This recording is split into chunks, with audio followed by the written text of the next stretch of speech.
It's time for our big interview, and this week the police are in the spotlight. On Saturday, Bethuel Zuma was announced as Gauteng's police commissioner following the retirement of Petros Mzwandile recently. But within hours, Bethuel Zuma was discredited and swiftly removed from his position when it came to light that he had charges pending against him for drunk driving and resisting arrest. To take this and other stories forward now, I'm joined by the National Police spokesperson, Lieutenant General Solomon Makgale.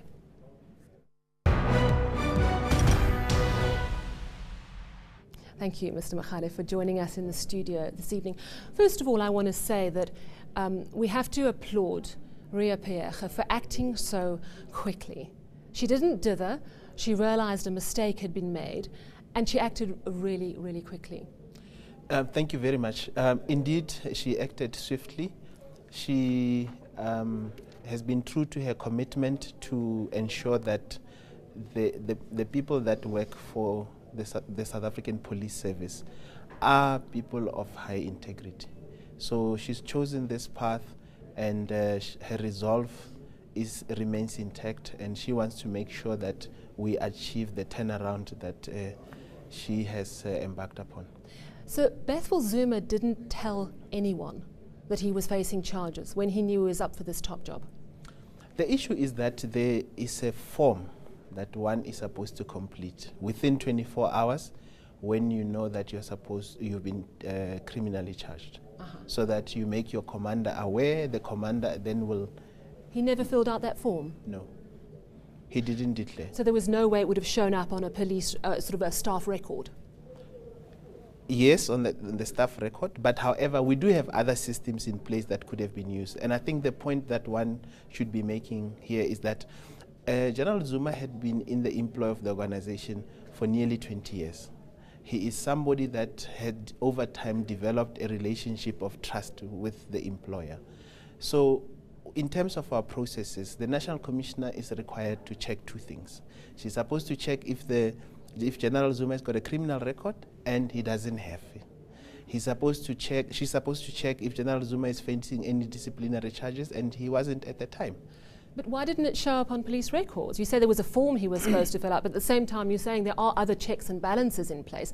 All of it fell through, all of it. Okay. The point I was driving towards is that the National Commissioner has said that our processes that we have currently, and as many people have been saying, are not adequate. So what she's going to do is that going forward, there's going to be this third leg now that is added to say before a person is transferred or is promoted, these are the things that needs to be checked, in addition to checking whether they've got a criminal record and if they're facing any disciplinary charges. I have to say it's incredibly worrying that the police, who are tasked with unearthing the truth and are used to being lied to, have had the wool pulled over their eyes so incredibly easily. I think one can make that point, and we've taken all the views of the public on board, but the point that needs to be made is that General Peerge has said, if something of this nature, as it has emerged, comes up, the public should judge her on what she does with it. Sure, and she did good, yes. But she was embarrassed. She must be furious. She's extremely disappointed that General Zuma did not make this declaration when she made him aware of her intention to promote. I think that's a bit mild. I mean, this guy lied. He lied. What's going to happen to him? He's facing disciplinary charges. And when will that happen? When will we see that come to fruition? Because these things can drag on forever, as we know. No, the intention is not to drag this thing forever. Okay. There's a process that needs to be followed. He needs to be given a fair chance to represent himself. He's not guilty of anything. Sure. So I think also the public should understand that he's not guilty. There's a process that's going to be followed to come. Well, he's clearly guilty of lying. He may not be guilty of the charges pending against him, yes, but he's clearly guilty of hiding the truth from his boss, which is pretty darn serious. You may make that conclusion. However, there is a process that needs to be followed in terms of the Labour Relations Act before we can come to that conclusion. Indeed. How long is that process likely to take? It will take it may take a couple of weeks. It depends on his representation. You know, one can't put a that sounds specific reasonable. a Is he specific still timeline working to it. his day job in the meantime? He has to, you know, come to work. I know that there was a meeting with him to try and address this issue, and I'm sure in the near future the National Commissioner is going to make an announcement.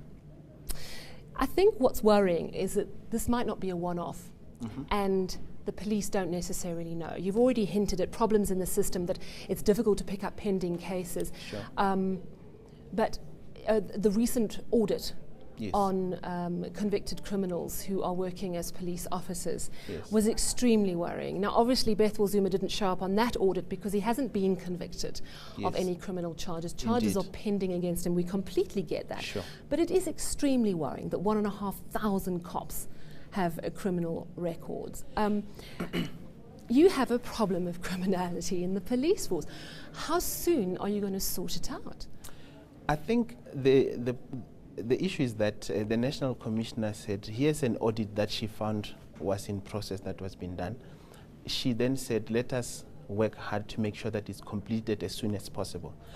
When the audit was completed, information was handed over to the minister. The minister went to the public and made an announcement to say, these are the members who have criminal records who are dealing with the issue. And she's dealing with it. I think the change that you are seeing here is that the National Commissioner has made a commitment to say she's not going to sweep things under the carpet. She'll come to the public to account, because we are an organization that needs to account to the public. And just like she's done now, and I she's hear taking you, action. and that is a commendable sentiment. Thank you. But in the meantime, those 1,500 cops still working? Yes, let me explain what process needs to unfold. In terms of the law, in most of these cases, disciplinary action had been taken anyway, so you can't start another disciplinary process. What has to happen is, in terms of Section 34 and Section 36 of the SA Police Act, she's supposed to set up a fitness board where each and every individual will come before the board and say, this is why I believe I'm still fit to be a police officer. The board will then make a decision. Those boards have been set up across the country too. You've lost me already. There's so much red tape, and I think this is probably the problem that the police force is facing. There's a culture of doing things in a certain way, and it's really, really hard to get to the heart of problems. How long is it going to take to sort out these 1,500 cases? We've heard reports that it could take up to a decade.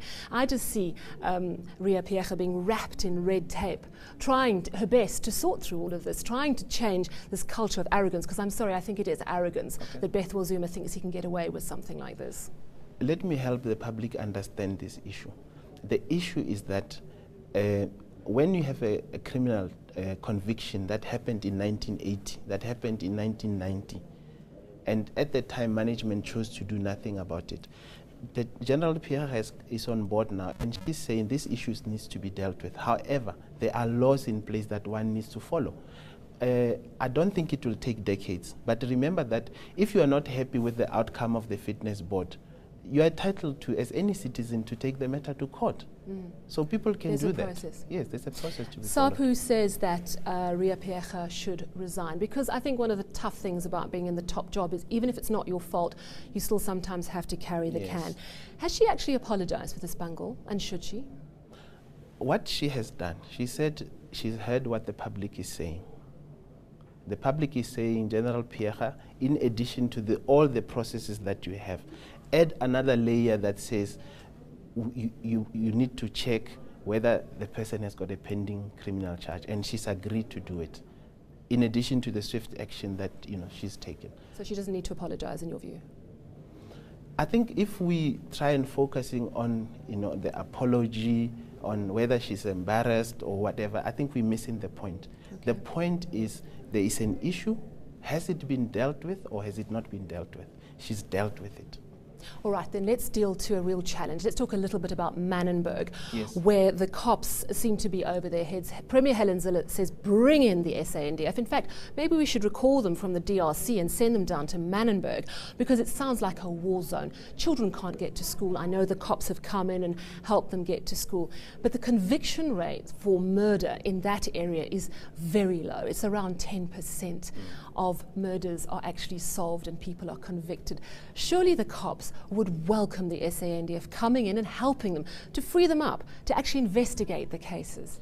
The police, the police, we worked with many organizations depending on what is needed. We work with the Metro Police, we work with, we bring in reservists. But why not the SANDF? I'm going to come to it. We've got a minute. We work with various organizations depending on the need. If there is a need, there is a process that needs to be followed. That process was followed, and the president indicated that there's no need.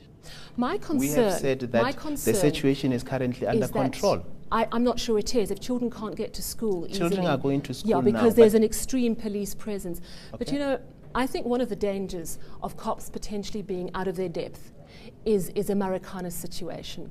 That police under fire, police in a situation where they're not feeling supported, panic and act irrationally. Can you guarantee that police can keep the order in Manenberg? What is happening in the Western Cape has got nothing to do with Marikana. There's no relationship. But what the police have succeeded in doing is to bring about order. Just like we've done over the years, like every year we deal with thousands of unrest. And they may be, some of them may be violent, some very problematic, but in the end, stability comes back. Okay, so you say the cops are handling it in Manenberg, despite low conviction rates. Thank you very much for joining us in studio this evening. We do appreciate it. After the break, our winner and loser of the week. Stay with us. News that moves. ENCA.com.